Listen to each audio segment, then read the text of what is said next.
on KGW News, week 6 of the walkout. We're not giving up on this session. We are not giving up on Oregonians. From school funding to wildfire response, Democrats highlight hundreds of bills they say Republicans are holding up. Plus, speeding taken to the extreme. A teenager caught going 100 drives even faster as he tries to outrun police. And later, I do it for the fun. I don't want to be paid. Call him the guy with the green thumb who's planted roots in generosity. That's a rare thing these days. Meet the man cultivating connections, one seed at a time. Good evening, and let's get right to breaking news tonight and a fatal crash in North Portland. This is at the intersection of North Fremont and Williams in the Elliott neighborhood. Authorities say 2 cars crashed just after 7:30 tonight, with the roadways there still closed as police investigate. It appears one driver was killed, the other seriously injured. No word yet on the cause.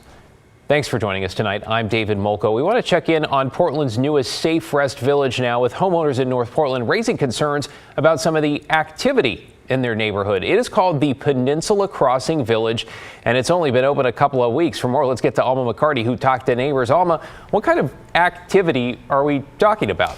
Well, David, when we say activity issues, we're talking about drug use or drug deals right outside the Safe Rest Village. Dozens of cars speeding up and down a narrow road, nuisance and noise. Homeowners and renters, many of whom felt thrown into this situation, hope to get back to as close to calm as they can and coexist with the new site and its residents.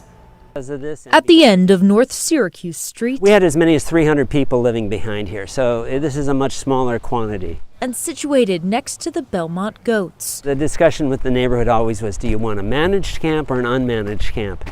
And it was a Wild West with the unmanaged camp. A new Safe Rest Village, fully operational now with 67 residents at last count. Open for less than 2 weeks, according to nearby neighbors. It's a 7-foot wall.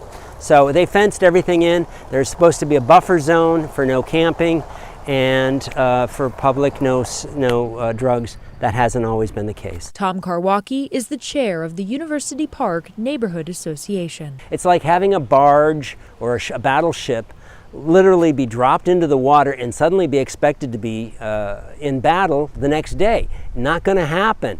Well, it's sort of the same thing here. It was a hard, rocky start. Neighbors reporting drug deals, needles, loud noises at all times, and lots of cars speeding through. But since then, some progress. Urban Alchemy initially just focused on what's inside the fence. Now they are sending their staff around here. That's happened since Sunday. A City of Portland spokesperson tells me staff has been in contact directly with neighbors about the shift in activities over the past week, even visiting the site late at night to understand what's going on during this transition.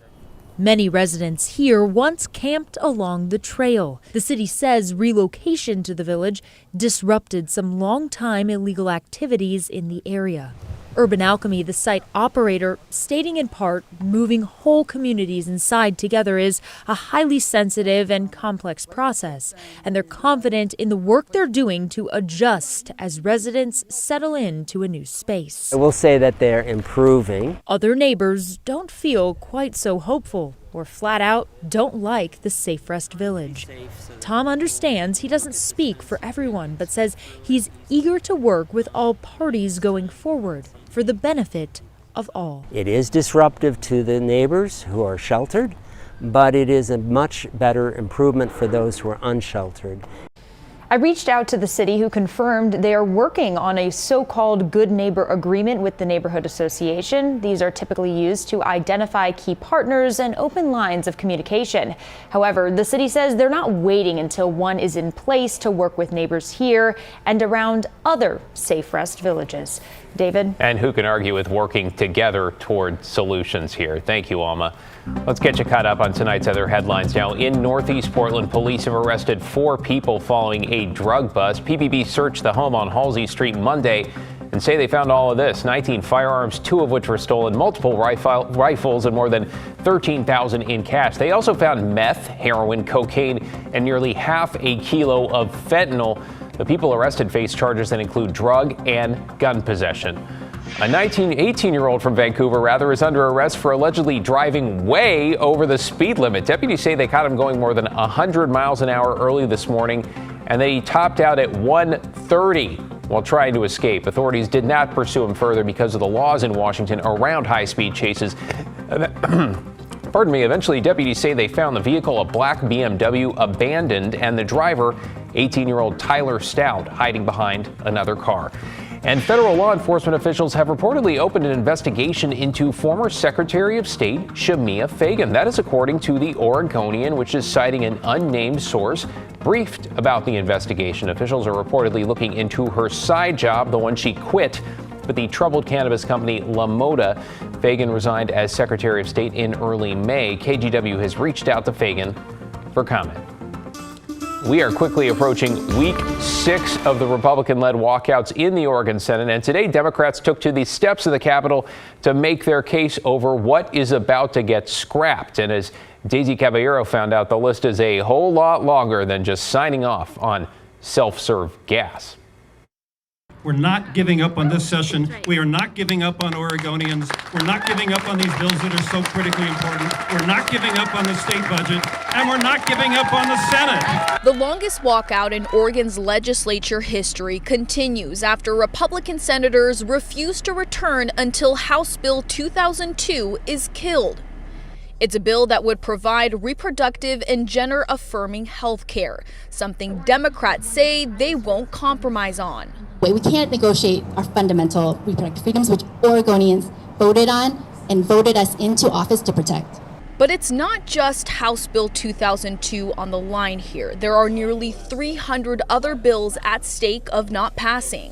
Right now, the legislature is considering a record-breaking $10.2 billion investment in the K-12 state school fund.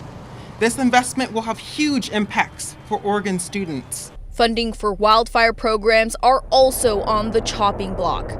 Senator Jeff Golden went to the extent of saying if these wildfire bills aren't adopted, the state is looking at serious damage that can be life or death. If we don't want a series of summers blanketed by toxic smoke over increasing expanses of the state, we have to stay the course. KGW caught up with Republican Senator Tim Knopp at the Capitol today. Here's what he had to say on the press conference held downstairs. So the Democrat leadership could end the walkout tomorrow by being trustworthy and bipartisan and constitutional and lawful. They choose not to do that. So I think that really tells you the value and how they value Oregonians. And we've said we're coming back. And so there's no issue with the perceived emergency. Daisy Caballero reporting there. While Republicans have said yes, they do plan to come back, they don't plan to do that until the last day of the session. Right now, it is not clear whether they will actually stay and vote on anything. Keep you posted. All right, an update tonight and some good news for East County families. 1 week from today, Legacy Health will reopen the birth center at Mount Hood Medical Center in Gresham. How many stories have we done on this? You might remember Legacy closed the center in March without the required state approval. At the time, they pointed to what they called a low volume of births and staffing challenges. The president of Mount Hood Medical has now released a statement apologizing for the stress, confusion, and disruption. Well, new tonight, the Beaverton City Council has just voted to approve its proposed budget for the next fiscal year. That budget includes some controversial cuts impacting libraries. Let's run you through it. Within the library fund, the city needed to close a $1 million shortfall. To do that, they proposed reducing hours at their Murray Shoals branch from 7 days down to 4 days a week. They're also cutting 9 library positions, including one vacancy. We heard from a librarian there who is slated to lose her job because of these cuts. By cutting our open hours down to 4 days a week, which no other library in Washington County does, and completely gutting our staff, you would be destroying the community that our staff have built over the past 13 years. Those library cuts are in addition to a $10 million general fund shortfall. The city of Beaverton points to what they call unprecedented funding challenges, including inflation and financial strains brought on by the pandemic.